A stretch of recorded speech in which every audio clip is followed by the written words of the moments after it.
Hi, I'm Andy from Mile27. Welcome to this week's video blog. Today we're going to be talking about how to dynamically stretch your glute muscles. Now, for those of you who are regular readers, you'll know that dynamic stretching is a far more effective way to both warm up, increase your range of movement, decrease your risk of injury and increase your performance when compared to static stretching. If you're a new reader, then have a look at the blog on www.mile27.com.au/blog, and you'll see some interesting articles on why dynamic stretching is so much more effective. To effectively stretch the glutes for running, we need to look at exactly what the glutes do when we run. Now, in running, the glutes control three main movements. The first one is due to the forward movement of your body due to the foot that's on the ground staying still, the momentum carrying the upper body forward. So what I mean by that is when we run, our foot will land, if our glutes and hamstrings didn't work, our upper body will just fall forward. So the glutes control that movement. The second movement occurs when we land in a sideways fashion. So as we land on one leg, gravity drives this hip downwards, and this glute here controls that movement to stabilise the hips.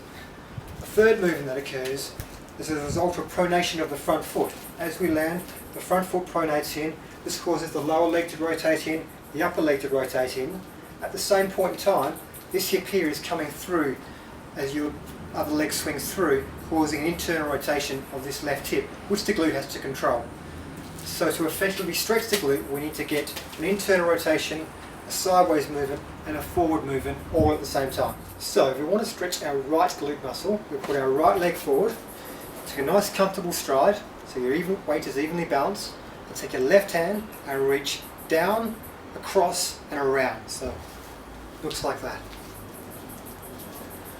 Now if we want to emphasise the rotational aspect, we can take our front foot, turn it in and do exactly the same thing. If we want to emphasise the sideways movement, take our front foot and move it across to the side and do the same thing. If we want to emphasise the forwards component of the glute stretch, we just put our foot up on a block, like so, and once again do exactly the same thing. Now we can make that a lot more dynamic by adding a step into it. So instead of our legs being fixed, we can step forward into it. So it would look like that. And once again we can go foot turned in, we can go foot across, or we can step up onto a block. If we want to make it even more dynamic, then we can add a stride into it. So it would look like that. Jumping forward from one leg to the other leg and reaching across and around. We can still add those tweaks in, so we can still jump forward and land with the foot turned in, or we can jump forward and across, or we can jump forward up into a step. Now your progression, what you do is start off with your feet fixed and just ease into the stretch at a slow tempo, and as you start to warm up into it, you can start speeding up that movement, then you can step into it, and then you can jump into it.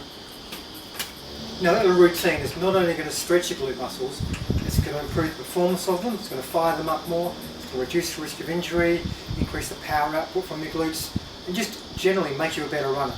So it's something I'd advise you to do before every run. Just spend 2 or 3 minutes is all it takes, just going through that little routine, and you should notice a significant difference in your running afterwards. Well, I hope you found that interesting. Please feel free to leave any feedback or comments on the reply section to the blog. Next week we're going to look at dynamic stretching for the calf muscles, so I look forward to seeing you then.